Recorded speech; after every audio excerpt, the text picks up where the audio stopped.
So in the past, I've had families come to us who have a closed adoption with the first child that they adopted, and they're ready to adopt again, and they indicate that they want another closed adoption because their first child has a closed adoption. So I like to challenge them to think about what they're really saying when they tell me this.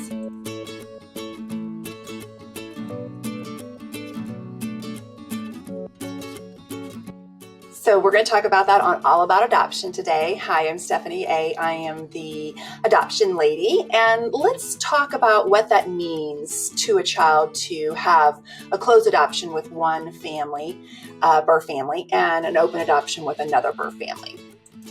So first of all, don't let one adoption dictate what another adoption is going to look like. Each adoption is unique. Each adoption is in its own special way, different from another adoption. So don't allow one adoption to dictate how another adoption occurs.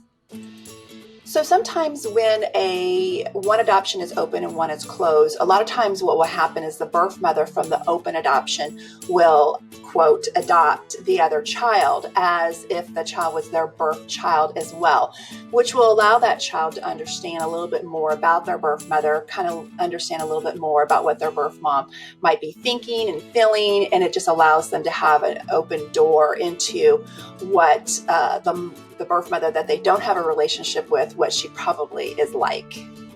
So when I say that a birth mother adopts the other child who's from a closed adoption, what that basically means is that she will take she'll take all of the children when she goes and does some fun things with the children. She won't exclude one child from the other. She'll include both of them in the activities that she may be doing with the children.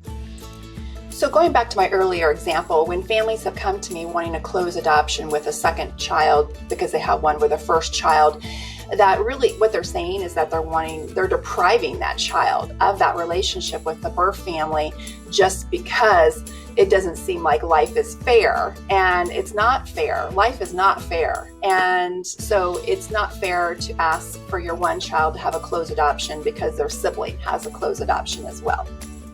So one way to help lessen the burden of having open adoption and a closed adoption together is just to understand, especially when it comes to gift giving at Christmas time, and as I've said before, you're not only just adopting the child, you're adopting the birth family, and the birth family is adopting you. So this includes gifts. So when gift giving occurs, you either include all of the family together in one gift, or you get each family member a gift as well. So it's important to be inclusive, regardless of whether whether another child has a closed adoption or an open adoption, or if you have two open adoptions. It's really important that each birth family and each adoptive family be inclusive of everyone when it comes to gift giving.